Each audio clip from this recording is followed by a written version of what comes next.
વાલા વિદ્યાર્થીઓ, આજે આપણે ઘન અવસ્થા પ્રકરણમાં એક્સરસાઇઝના ક્વેશ્ચન જોશું. એમાં પણ જે થિયરી બેઝ ક્વેશ્ચન છે જે આપણે ભણી ગયા છે એની આપણે ચર્ચા નહીં કરીએ, તમને હું પીડીએફ દ્વારા મોકલી આપીશ. પણ જે સ્વાધ્યાયમાં દાખલા ન્યુમેરિકલ્સ છે એવા ક્વેશ્ચનની આપણે ચર્ચા કરીશું. સ્વાધ્યાયમાં દાખલાવાળા ચેપ્ટરની આપણે ચર્ચા કરીશું. અને જે એમસીક્યુ બેઝ હોય છે તે તો તમે જો નીચેના ઘન પદાર્થને આયનિક ઘન, ધાત્વીય ઘન, આણ્વીય ઘન, જાળીદાર ઘન એટલે સહસંયોજક અને અસ્ફટિકમયમાં વર્ગીકૃત કરો. પેલું છે P4O10 ટેટ્રા ફોસ્ફરસ બેકોક્સાઇડ, બીજું એમોનિયમ ફોસ્ફેટ. પછી આપણે વાત કરીએ silicon carbide, iodine, P4 plastic, graphite, brass, પિત્તળ, રૂબિડિયમ, લિથિયમ બ્રોમાઇડ અને સિલિકોન. આપણે અહીંયા વર્ગીકરણ કરીએ તો આયનિક કયા આવશે? એમાં Li+ અને Br- વચ્ચે આયનિક ઘન છે એટલે આયનિક ઘન થશે. એમોનિયમ ફોસ્ફેટમાં NH4+ અને PO4- એટલે આયનિક ઘન થશે. બ્રાસ યાની કે પિત્તળ, રૂબિડિયમ એ સમૂહ એકનું ધાતુ તત્વ છે. એ બધામાં ધાત્વિક બંધ હોય એટલે ધાત્વિક ઘન કહેવામાં આવે છે. આણ્વીય ઘન આયોડિન વચ્ચે ભલે સહસંયોજક બંધ છે પણ બે આયોડિન વચ્ચે પ્રબળ વાંઢવાસ આકર્ષણ છે. P4 વચ્ચે વાંઢવાસ આકર્ષણ છે. P4O10 ના અણુ વચ્ચે વાંઢવાસ આકર્ષણ છે. તેના દ્વારા ઘન બનશે માટે તે આણ્વીય ઘન છે. જેની અંદર સહસંયોજક બંધ છે તો આપણે ભણી ગયા પ્રત્યેક સિલિકોન બીજા 4 સિલિકોન સાથે સહસંયોજક બંધથી જોડાય છે. ગ્રેફાઇટ એમાં પણ પ્રત્યેક કાર્બન બીજા 3 કાર્બન સાથે સહસંયોજક બંધથી જોડાય. સિલિકોન કાર્બાઇડ જેમાં પ્રત્યેક સિલિકોન 4 કાર્બન સાથે સહસંયોજક બંધથી જોડાય છે માટે આ બધા જ સહસંયોજક ઘન પદાર્થ કહેવાય છે. હવે આપણે આગળ વાત કરીએ અસ્ફટિકમય ઘન. તેમાં આવશે પ્લાસ્ટિક, કાચ, રબર, પ્લાસ્ટિક આ બધા અસ્ફટિકમય ઘનમાં લેવામાં આવે છે. હવે આપણે અહીંયા જે થિયરી બેઝ ક્વેશ્ચન છે એની વાત નહીં કરીએ, ગણતરી વાળા ક્વેશ્ચન આપણે અત્યારે શીખીશું. થિયરી બેઝ જે આપણે જોઈ ગયા તમને પીડીએફ દ્વારા મોકલી આપીશ. જો તમે અજ્ઞાત ધાતુની ઘનતા અને એકમ કોષના પરિમાણ જાણતા હો તો એનું પરમાણ્વીય દળ કઈ રીતે નક્કી કરી શકાય. એટલે ઘનતાનું સૂત્ર તારવવાનું પૂછ્યું છે. અજ્ઞાત ધાતુની ઘનતા અને એકમ કોષની ઘનતા જાણતા હોય તો ઘનતાનું સૂત્ર નીચે મુજબ નક્કી કરી શકાય. એકમ કોષની ઘનતા એટલે એકમ કોષનું દળ છેદમાં એકમ કોષનું કદ. હવે દળ એટલે શું? મોલ ગુણ્યા પરમાણુનું કદ એટલે દળ મળે. એટલે એક પરમાણુનું દળ આવશે. એક પરમાણુનું દળ એને ગુણ્યા એવોગેડ્રો. હવે મોલ એટલે Z/એવોગેડ્રો એટલે ઘનતા થશે Z/m એટલે એકમ કોષનું દળ કેટલું? Z બધા છોકરાઓને ખબર છે એકમ કોષ દીઠ પરમાણુની સંખ્યા બરાબર. મોલ એટલે મોલની સંખ્યા, મોલ ગુણ્યા પરમાણુનું કદ લ્યો. એકમ કોષનું કદ એટલે કે A ઘન થશે એટલે z into m upon na એટલે ઘનતા બરાબર z into m upon a ઘન into na થાય, જ્યાં a સ્મોલ a છે એ એકમ કોષની ધારની લંબાઈ છે, z એકમ કોષ દીઠ પરમાણુની સંખ્યા, na એવોગેડ્રો અને m ધાતુનું પરમાણુય દળ લેવાય છે.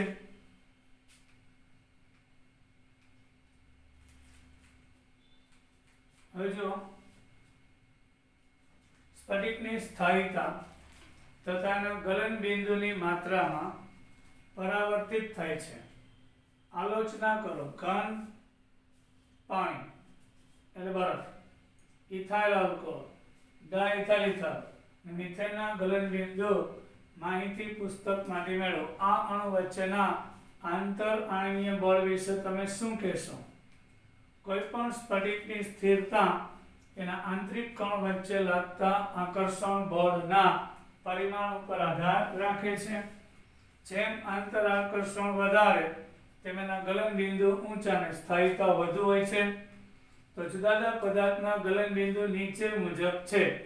પાણી ઘન એટલે બરફ, બરફ પાણીનું ઘન સ્વરૂપ છે, એનું ગલન બિંદુ 273 કેલ્વિન થશે. ઇથાઇલ આલ્કોહોલ, ઇથેનોલ, એનું ગલન બિંદુ 158.7, ડાઇથાઇલ ઇથર 156 અને મિથેનનું 90.5 છે. પાણી અને આલ્કોહોલમાં આંતરાણ્વીય બળ મુખ્યત્વે હાઇડ્રોજન બંધને લીધે છે. એટલે પાણીની અંદર અને આલ્કોહોલની અંદર પાણીના અણુ વચ્ચે આંતરાણ્વીય હાઇડ્રોજન બંધ છે. આ રીતે આલ્કોહોલ વચ્ચે આંતરાણ્વીય હાઇડ્રોજન બંધ હોય છે. હાઇડ્રોજન બંધની પ્રબળતા ઇથાઇલ આલ્કોહોલ કરતાં પાણીમાં વધારે હોય, કારણ આલ્કોહોલમાં એક જ ધનભારિત હાઇડ્રોજન છે, જ્યારે પાણીમાં બે સાઇડ હાઇડ્રોજન ધનભારિત છે, એટલે હાઇડ્રોજન બંધ વધારે હોય છે. આથી પાણીનું ઉત્કલન બિંદુ ઊંચું હોવાથી તેની સ્થાયીતા વધુ છે. એટલે આલ્કોહોલમાં ફક્ત એક જ હાઇડ્રોજન બંધ રચાય છે, એક જ ધનભારિત હાઇડ્રોજન છે, ROH. એક જ હાઇડ્રોજન, અહીંયા બે હાઇડ્રોજન હોય. ડાઇથાઇલ ઇથરમાં આકર્ષણ બળ દ્વિધ્રુવ બળ છે, જ્યારે મિથેનમાં માત્ર ઇથર હોય તો એ ROR એટલે ઇથર છે. તો ઇથર વચ્ચે આંતરાણ્વીય હાઇડ્રોજન બંધ નહીં, માત્ર ધ્રુવીય આકર્ષણ હોય. આનો ધનભારિત કાર્બન આના ઋણભારિત ઓક્સિજનથી આકર્ષાય, માત્ર ધ્રુવીય આકર્ષણ હોય છે. આ કારણસર તેની ઇથરની પાણીમાં દ્રાવ્યતા, ઇથર પાણીમાં હાઇડ્રોજન બંધ બનાવે પણ ઇથર વચ્ચે આકર્ષણ ઓછું, માત્ર દ્વિધ્રુવી આકર્ષણ હોય. જ્યારે મિથેન છે તો અધ્રુવીય છે, એટલે મિથેનના અણુ વચ્ચે નિર્બળ વાન ડેર વાલ્સ આકર્ષણ હોય છે, અને આ એટલે એની સ્થાયીતા ઓછી ઘન અવસ્થામાં એના ગલન બિંદુ ઉપરથી કહી શકાય છે. હવે સમચતુષ્ફલક છિદ્ર, એકમ કોષ, એ બધી છોકરાઓ તમને ખબર જ છે. જે થિયરી બેઝ ક્વેશ્ચન છે, એક વધારાનો ક્વેશ્ચન તમને કરાવું છું. ષટકોણીય સ્ફટિક રચના ધરાવતા એકમ કોષમાં કુલ કેટલા લેટિસ બિંદુ હોય છે? જો અહીંયા પરમાણુના ગોળા નથી માંગ્યા, લેટિસ બિંદુઓ માંગ્યા. તો બે ષટકોણીય ફલકના ખૂણા ઉપર 1 2 3 4 5 6 અને 7, અને ખૂણા ઉપર લઈએ તો માત્ર 6, એટલે 6 2 12 એના ખૂણા ઉપર થશે. બે ષટકોણીય કેન્દ્રમાં અને 3 એના મધ્ય ભાગમાં, એટલે ટોટલ 17 થશે.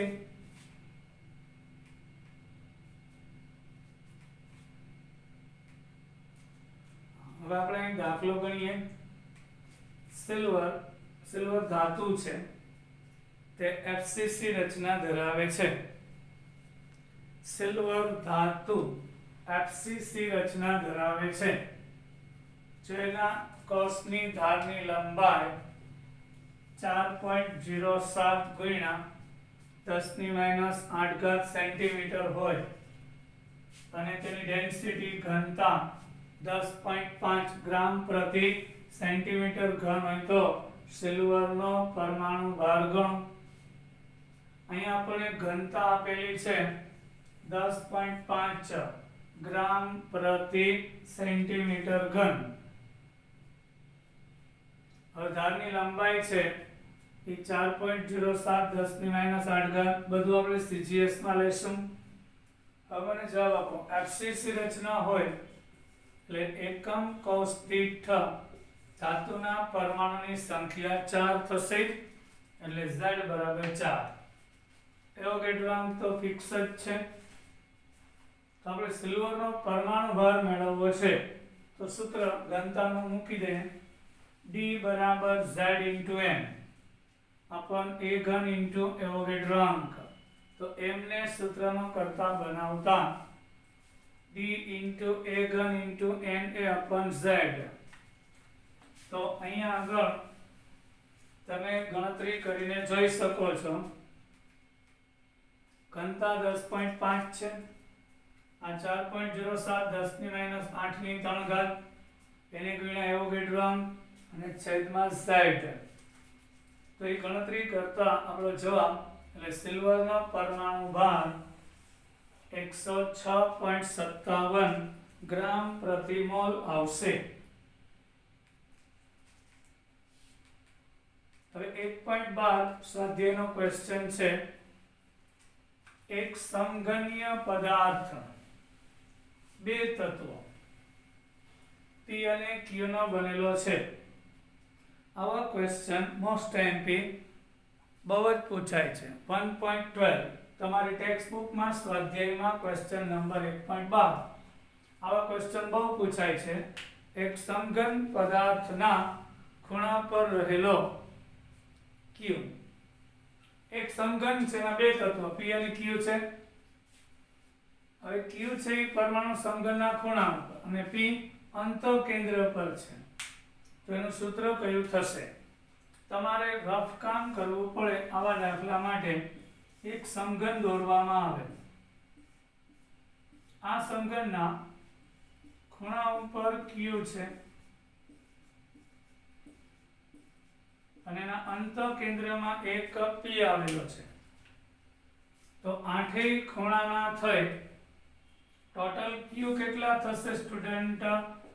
8 ગુણ્યા આપણને ખબર જ છે ખૂણા ઉપરનો ગોળો એટલે એનો 1/8 ભાગ થશે 8 વખત એટલે 1 થશે.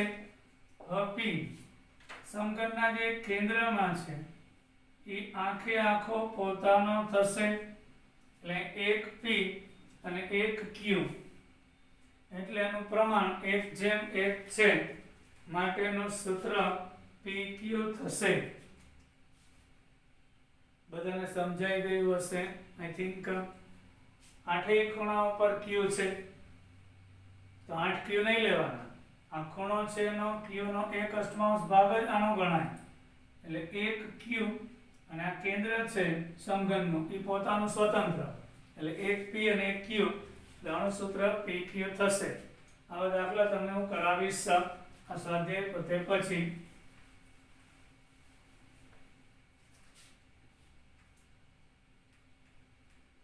હવે 1.13 જો નિયોબિયમ.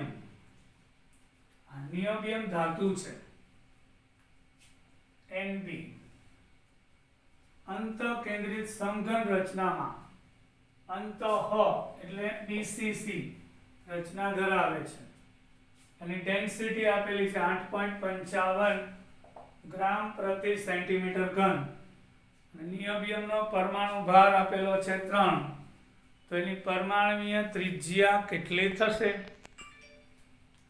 તો આ મુજબ આપણે ગણતરી કરીએ તો નિયોબિયમની ઘનતા આપેલી છે, પરમાણુ ભાર આપેલો છે. હવે પહેલી વાત અંતઃકેન્દ્રિત ઘન હોય એટલે આઠેય ખૂણા ઉપર એક ગોળા થશે અને કેન્દ્રમાં 8 ખૂણાના થઈને 1 અને કેન્દ્રનો 1 એટલે ટોટલ 2 પરમાણુ થશે અને એવોગેડ્રો અચળાંક છે 6.022 10^23 હોય છે. હવે ત્રિજ્યા આપણે ગોતવી છે તો ઘનતા અહીંયા આગળ a ઘન પરથી મળશે. a ઘન એટલે સમઘનનું કદ મળે. z આપેલો છે, m આપેલો છે, ઘનતા નીચે આવે. a કેમ z કેમ આપેલો? bcc એટલે z બરાબર 2.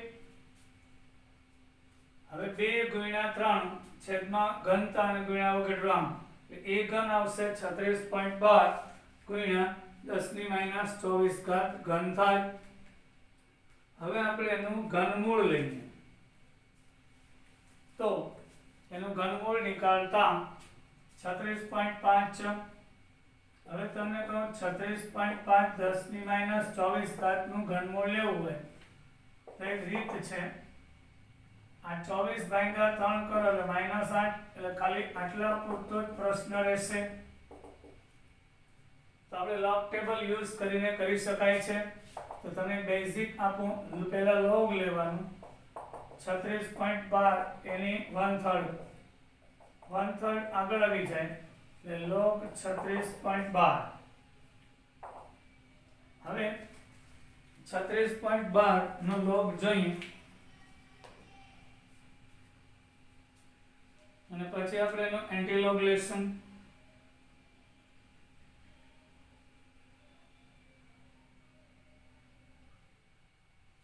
એક 1.5577 આવે. આ પોઈન્ટ પેલા બે આંકડા છે એટલે 1. આ પોઈન્ટ પેલા બે આંકડા છે એટલે 1. એક પોઈન્ટ આનો ડાયરેક્ટ લોગ આવશે 1.5577. એને 3 વડે ભાગીએ એટલે 0.5192 આવશે અને પછી એનો એન્ટીલોગ લઈ લેવાનો.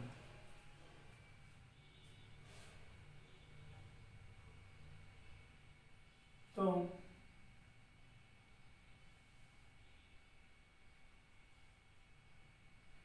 આપણે જવાબ આવશે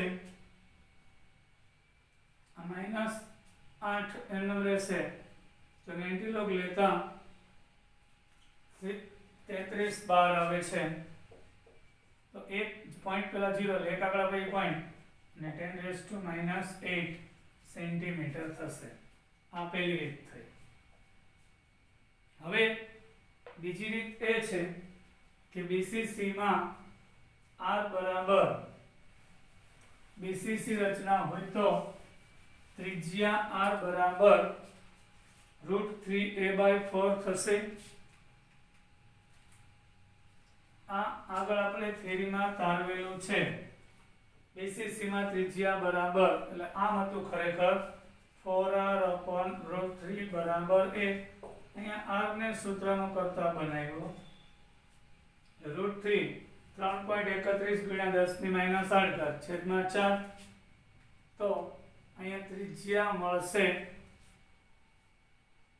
એ આધારની લંબાઈ ઈ ધારની લંબાઈની કિંમત મૂકી 3.31 ગણતરી તો 1. આનું વર્ગમૂળ 1.73 થાય. એને ગુણ્યા 3.31 એને ભાગ્યા 4 એટલે 1.431 10^-8. હવે અહીંયા આપણે એને પાઇકોમીટરમાં ફેરવવું હોય તો આમ લઈ જાય તો મીટર થાય. 1.431 10⁻8 સેન્ટીમીટર થાય. એને મીટરમાં ફેરવીએ એટલે 100 એ ભાંગીએ એટલે -10 મીટર. હવે પોઈન્ટ બે આંકડા બાજુ ખસેડો એટલે 143.1 10⁻12 મીટર. આ -12 કાઢી નાખો એટલે પાઇકો એટલે 143.1 પાઇકોમીટર થશે.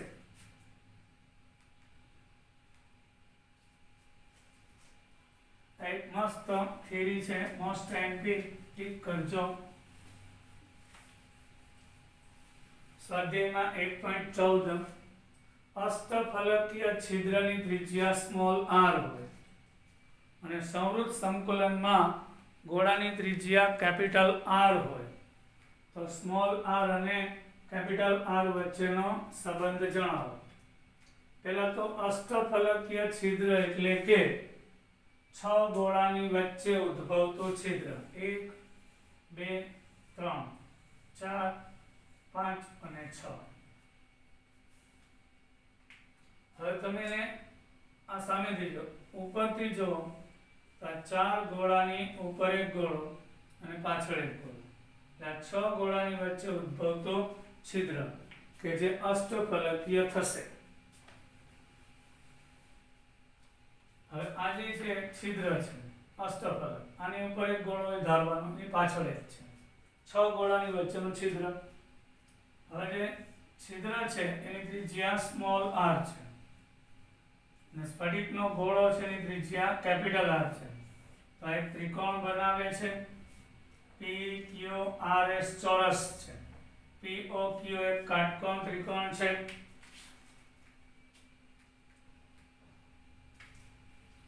જેમાં ખૂણો POQ 90 છે. તો પાયથાગોરસના પ્રમેય મુજબ PQ નો સ્ક્વેર બરાબર PO નો સ્ક્વેર વત્તા OQ નો સ્ક્વેર. તો P થી Q નું અંતર એટલે 2 વખત ત્રિજ્યા થઈ, એટલે આપણે લઈએ તો OP નો સ્ક્વેર વત્તા OQ નો સ્ક્વેર બરાબર PQ નો સ્ક્વેર થાય. તો PQ નો સ્ક્વેર બરાબર 2 વખત કેપિટલ R નો સ્ક્વેર, ઓલો સ્મોલ r વત્તા કેપિટલ R નો સ્ક્વેર, સ્મોલ r વત્તા કેપિટલ R નો સ્ક્વેર. તો 4r સ્ક્વેર બરાબર 2 ટાઈમ્સ r પ્લસ r નો સ્ક્વેર થાય. આને બે વડે ભાંગો તો 2r સ્ક્વેર બરાબર r પ્લસ r નો સ્ક્વેર. તો √2r બરાબર r પ્લસ r થાય. તો સ્મોલ r એમ રાખીએ તો √2r minus r, capital R સામાન્ય એટલે √2 માઇનસ 1. તો small r upon capital R એટલે √2 માઇનસ 1 એટલે 0.414 માઇનસ 1 એટલે 0.414 થશે.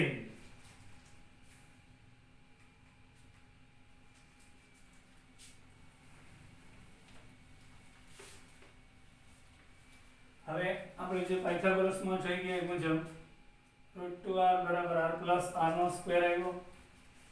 એમાંથી સ્મોલ r ને સૂત્રનો કરતા બનાવ્યું, કેપિટલ R આ બાજુ આવે, આમાંથી કેપિટલ R સામાન્ય એટલે 0.414 r થશે.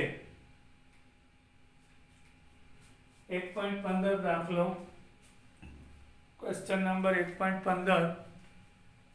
કોપર ધાતુ FCC લેટિસમાં સ્ફટિકીકરણ પામે છે. એટલે કોપર ધાતુની સ્ફટિક રચના FCC છે.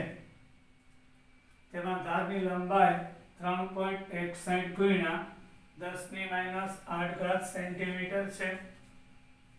દર્શાવો કે તેની ગણતરીથી મેળવેલી ઘનતા માપેલી ઘનતાના મૂલ્ય 8.92 ગ્રામ પ્રતિ સેન્ટીમીટર ઘનને મળતી આવે છે.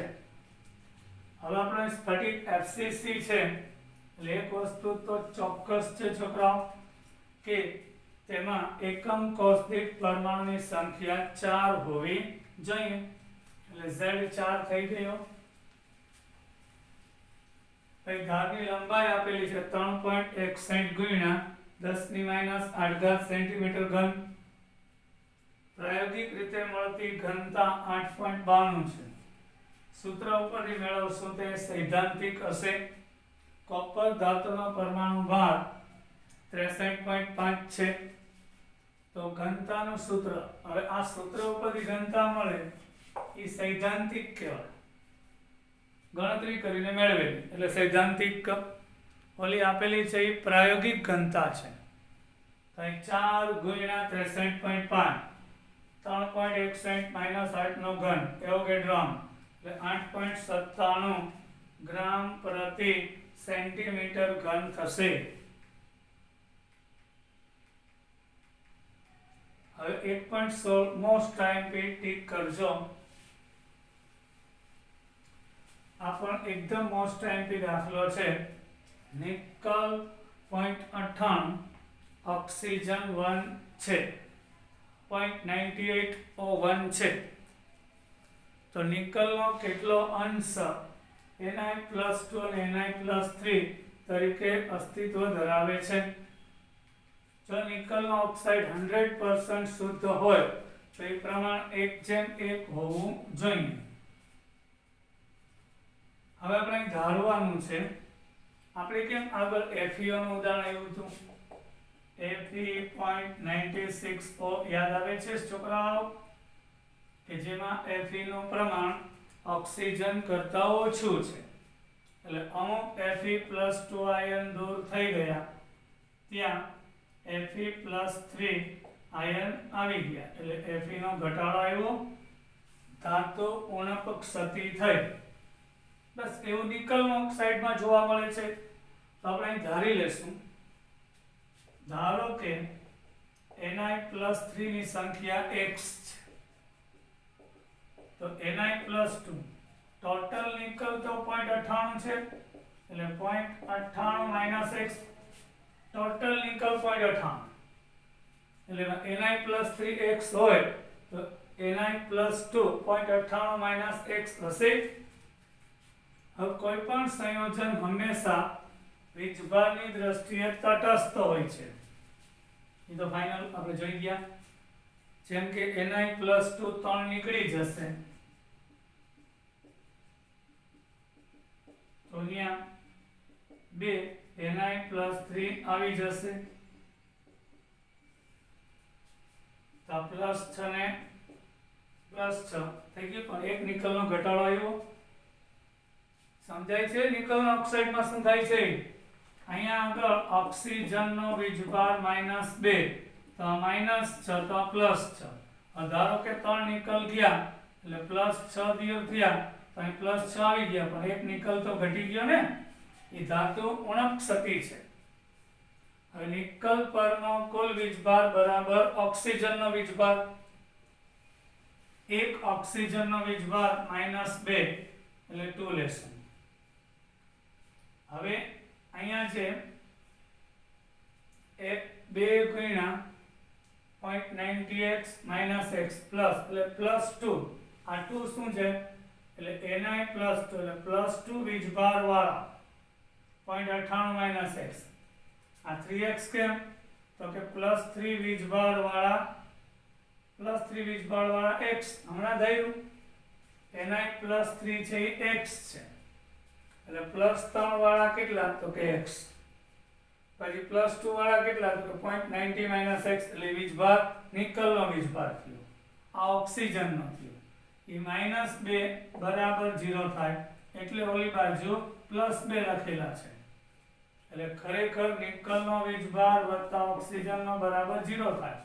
તો આનો -2 છે, ઓલી બાજુ જાય એટલે +2 થશે, એટલે 2 લખેલું છે.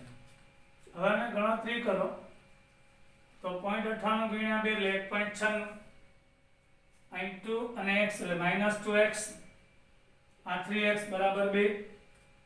તો અહીંયા આગળ 3x માંથી 2x જાય એટલે x વધ્યું, એટલે x ને સૂત્રનો કરતા બનાવ્યો તો 2 - 1.96 એટલે 0.04 આવ્યું.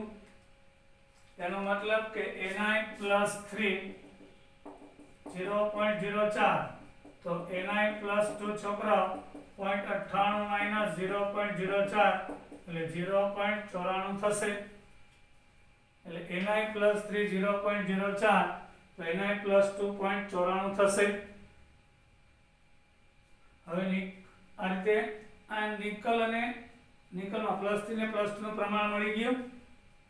હવે એની ટકાવારી લેવી હોય તો ટોટલ નિકલ તો 0.98 છે, લાઈન આમ ધારવાનું કે જો 0.98 Ni+3 હોય તો 100%, તો 0.04 એ કેટલા? બસ 83. એટલે 0.98 તો 100%. તો 0.04 ni પ્લસ 3 એ કેટલા? એટલે 0.04 ગુણ્યા 100 છેદમાં 0.98. આ સાદી ભાષામાં સમજાવું છું. અહીંયા ni પ્લસ 2 ની એટલે ni પ્લસ 2 ni પ્લસ 3 ના ટકા મળ્યા 4%. એ ભૂલ છે. ni પ્લસ 3 પરમાણુની સંખ્યા તેને ગુણ્યા 100 છેદમાં કુલ નિકલ પરમાણુની સંખ્યા એટલે 0.04 ગુણ્યા 100 ભાગ્યા 0.98 એટલે 4.01 એટલે 4% થાય. હવે ni પ્લસ 2 ના ટકા તો સાવ સહેલું છે છોકરાઓ. ni પ્લસ 2 0.94 છે. આ એટલે 0.98 ni પ્લસ 2 હોય એનો મતલબ 100%. તો અહીંયા 0.94 ni પ્લસ 2 એ કેટલા? એટલે 0.94 ગુણ્યા 100 ભાગ્યા 0.98 એટલે 96% થશે.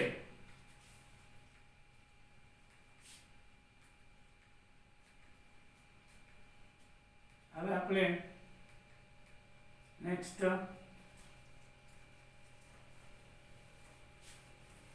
ક્વેશ્ચન નંબર પહોંચી ગયા 1.18. સ્ટુડન્ટ, બિન તત્વ યોગનીથી ક્યુપ્રસ ઓક્સાઇડ પ્રયોગશાળામાં બનાવી શકાય. આ ઓક્સાઇડમાં કોપર અને ઓક્સિજનનો ગુણોત્તર 2:1 કરતા થોડો ઓછો છે. તો એ હકીકત માહિતી આપી શકશો કે આ પદાર્થ પી પ્રકારનો અર્ધવાહક છે.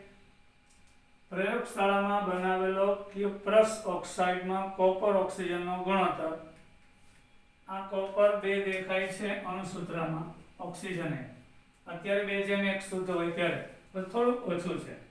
એમાં બિન તત્વ યોગનીતિ ક્ષતિ હોવી જોઈએ. એનો અર્થ એ થાય કે ક્યુપ્રસ ઓક્સાઇડમાં Cu+2 ની સંખ્યા O2- ની સંખ્યાના બમણા કરતાં થોડીક ઓછી છે. આમ થવાનું કારણ એ કે Cu+2 ના કેટલાક આયન Cu+2 દ્વારા વિસ્થાપિત થાય એટલે ક્યુપ્રિક ઓક્સાઇડ છે એટલે O-2 છે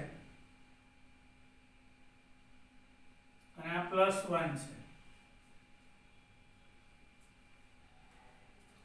O-2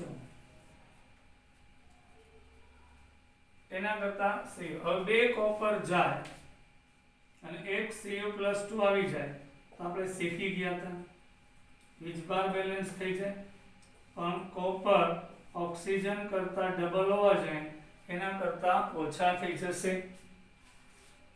તણુની વિદ્યુત તટસ્થતા જાળવી રાખવા સ્ફટિકમાં એક Cu+2 દ્વારા 2 Cu+2 નું વિસ્થાપન થાય એટલે એક ઇલેક્ટ્રોન ઉણપ છિદ્ર ધનાયન અવકાશ પેદા થશે. આથી આ છિદ્ર p પ્રકારનો અર્ધવાહકની જેમ વર્તે છે એટલે 2 Cu+1 દૂર થયા. સમજાઈ ગયું? અને એક Cu+2 આવ્યો તો આનો વીજભાર બેલેન્સ તો થઈ જ જાય છે. એક Cu+2 જગ્યા રોકી લીધી તો એક છિદ્ર પેદા થયું, એને એનાયન અવકાશ કહેવાય છે.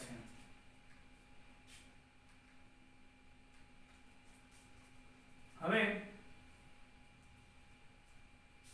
1.19 ક્વેશ્ચન નંબર 1.19 જો ફેરિક ઓક્સાઇડ ફેરસ નથી એટલે Fe2O3 ઓક્સાઇડ આયનની ષટકોણીય સંવૃત્ત સ્ફટિકીકરણ પામે, જેમાં દર 3 અષ્ટફલકીય છિદ્ર પૈકીના 2 છિદ્ર ફેરિક આયન વડે ઘેરાયેલ છે. તો ફેરિક ઓક્સાઇડનું સૂત્ર ઉપજાવો. ફેરિક એટલે કે Fe+3 અને ઓક્સાઇડ એટલે -3. સ્ફટિકના ગોળાઓ છે એ બધા ઓક્સાઇડ થી બનેલા છે અને એના જે અષ્ટફલકીય છિદ્ર છે તો અષ્ટફલકીય છિદ્ર જે ગોળા જેટલા જ હોય, પણ એના જે 3 અષ્ટફલકીય છિદ્ર પૈકીના 2, એટલે માત્ર 2/3 છિદ્ર જ ભરાય છે. 3 પૈકી 2 એટલે 2/3 છિદ્ર ભરાય છે. તો સૂત્ર કયું થાય? હવે ફેરસનો ઓક્સાઇડ થી એક સંયોજન બનેલું છે, Fe+3 અને O-2. ગોળાઓ છે એ બધા ઓક્સાઇડ થી બનેલા છે. તો જેટલા ગોળા હોય એટલા જ અષ્ટફલકીય છિદ્ર હોય. પણ આજે દર 3 છિદ્ર દીઠ 2 આવા Fe+3 થી ભરાય છે. એટલે Fe+3 2/3 અને ઓક્સાઇડ 1 થશે. તો Fe+3 2/3 અને ઓક્સાઇડ 1 3 અહીંયા છે, એટલે થઈ ગયું સાબિત Fe2O3. તમને મજા આવી? હવે ફેરિક ઓક્સાઇડમાં ષટકોણીય સંવૃત્ત હેક્સાગોનલ ક્લોઝ પેક રચના ધરાવે છે.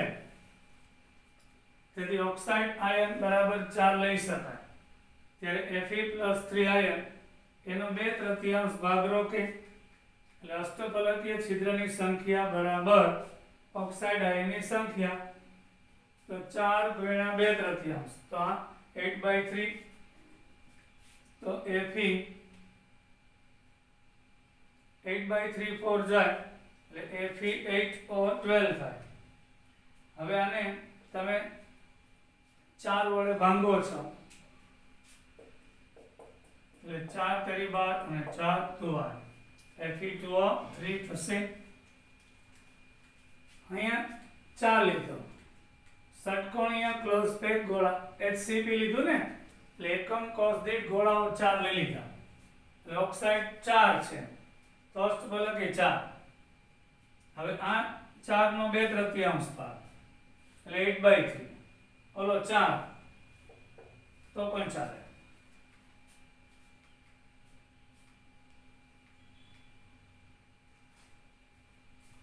હવે 1.20 ક્વેશ્ચન નંબર 1.20 લઈએ.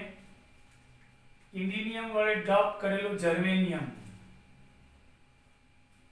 ઇન્ડિનિયમ વડે ડોપ કરેલું જર્મેનિયમ આપણા એમપી ક્વેશ્ચન છે. ઇન્ડિનિયમ જર્મેનિયમ એ સમૂહ 14 નું તત્વ છે. એમાં સમૂહ 13 નું તત્વ ઇન્ડિનિયમ ઉમેરાય. એટલે દેખીતી વાત છે, જર્મેનિયમના 4 ઇલેક્ટ્રોન, ઇન્ડિનિયમના 12ની કક્ષાના 3.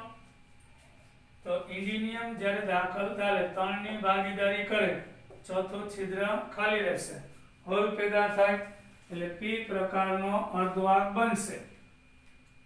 સિલિકોન વડે ડોપ કરેલું બોરોન. બોરોન સમૂહ 13 નું તત્વ છે, એમાં સમૂહ 14 ની અશુદ્ધિ ઉમેરાય. તો સાંભળજો, બોરોન ની અંદર સિલિકોન ઉમેરવું છે. તો બોરોનના સ્ફટિકમાં તો બોરોન તંત્ર જ બનાવવાનું છે, એમાં આપણે સિલિકોન ઉમેરીએ એટલે સિલિકોન પાસે 4 ઇલેક્ટ્રોન, 3 ની ભાગીદારી થઈ જાય તો ચોથો ઇલેક્ટ્રોન મુક્ત રહેશે, નેગેટિવ. એના ઉપરથી N પ્રકારનો અર્ધવાહક બનશે. 1.21 ગોલ્ડ यानी के ओरम એની પરમાણ્વીય ત્રિજ્યા 0.144 નેનોમીટર છે અને ફલક કેન્દ્રિત એકમ કોષમાં તે સ્ફટિકીકરણ પામે છે. તો એ કોષની ધારની લંબાઈ કેટલી હશે?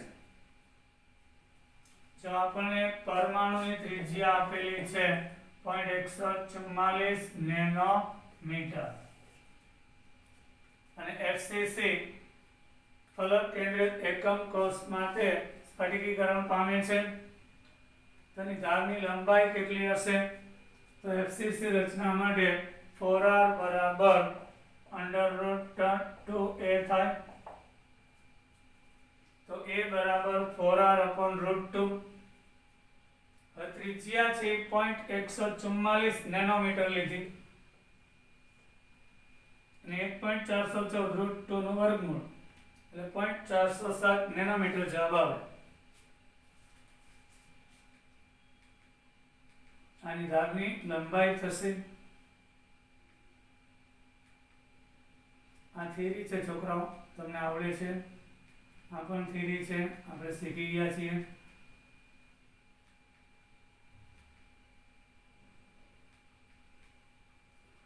હવે એલ્યુમિનિયમ સમઘનીય સંવૃત સંકુલિત રચનામાં સ્ફટિકીકરણ પામે છે અને ધાતુય ત્રિજ્યા 125 પાઇકોમીટર છે.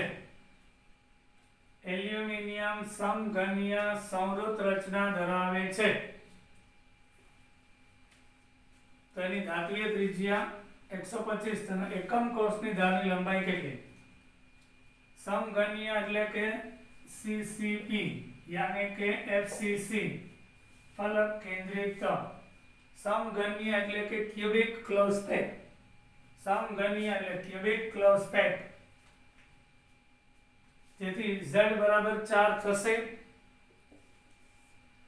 ત્રિજ્યા 125 છે તો ધારની લંબાઈ મેળવવી તો આપણને ખબર જ છે CCP રચના માટે આપણી બુક મુજબ A બરાબર 4r/√2 એટલે 2√2r છે.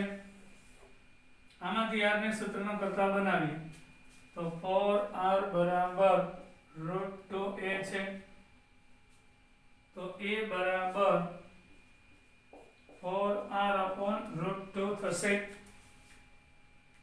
તો 4 ગુણ્યા 125 છેદમાં 1.414 353.60 એટલે અંદાજે 354 પાઇકોમીટર થશે.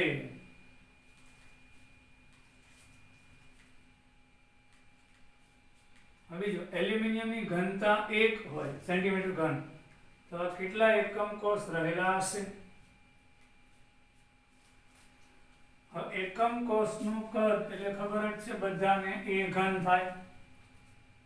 354 પાઇકોમીટર નો ઘન કરો એટલે 354 ગુણ્યા 10⁻³ સેન્ટીમીટર થાય એટલે 354 ગુણ્યા 10⁻12 મીટર એને 100 વડે ગુણતા -10 સેન્ટીમીટર એનો ઘન એટલે 4.4 10⁻23 થાય. આ એકમ કોષનો કદ એ ઘન આવ્યું.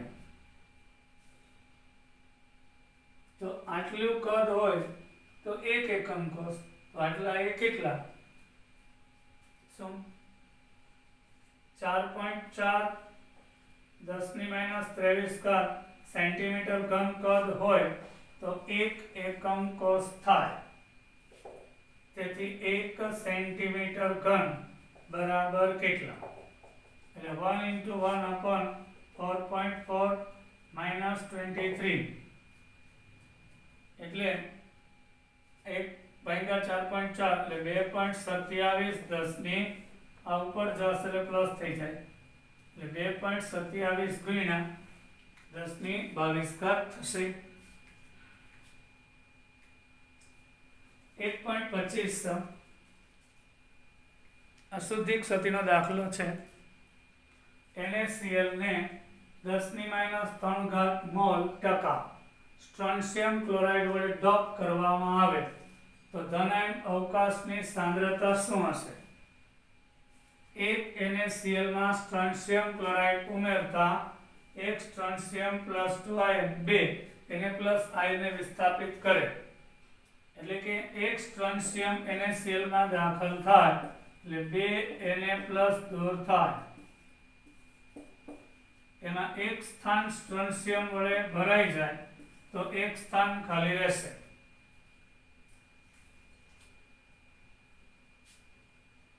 એટલે 10⁻³ મોલ પર્સન્ટેજ સ્ટ્રોન્શિયમ ક્લોરાઇડ નો ટકાવારી હંમેશા 100 હોય છે છોકરાઓ. એટલે 100 મોલ NaCl હોય તેમાં 10⁻³ મોલ સ્ટ્રોન્શિયમ ક્લોરાઇડ છે. તો 1 મોલ એ કેટલા, એટલે 10⁻³ ગુણ્યા 1/100 એટલે 10⁻⁵ મોલ. 1 મોલ દીઠ આ -3 મોલ ટકા છે, એટલે 100 મોલમાં 10⁻³ મોલ. તો 1 મોલ એ કેટલા, 10⁻⁵. તો 10⁻⁵ મોલ ગુણ્યા એવોગાડ્રો અંક કરો એટલે 6.022 10⁻18 થાય. એટલે એક સ્ટ્રોન્શિયમ ક્લોરાઇડ નો અણુ એક છિદ્ર પેદા કરે છે. હમણાં જોઈ ગયા 2 Na+ દૂર કરે એમાંથી એક સ્થાન ભરાઈ જાય તો એક સ્થાન ખાલી રહેશે. તો આવા 6.022 10⁻18 છિદ્ર પેદા થશે.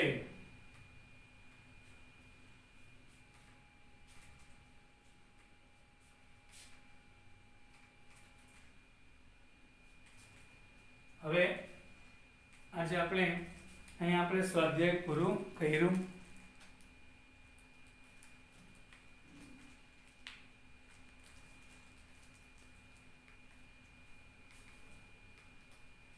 અહીં આપણે સ્વાધ્યાયમાં 1.26 ક્વેશ્ચન ટોટલ હતા, આજે પૂરા કર્યા. હવે આપણે અહીંયા સ્વાધ્યાય સહિત ચેપ્ટર પૂરું થયું. થોડી ગણતરીઓ કરાવી અને નવું ચેપ્ટર ચાલુ કરશું.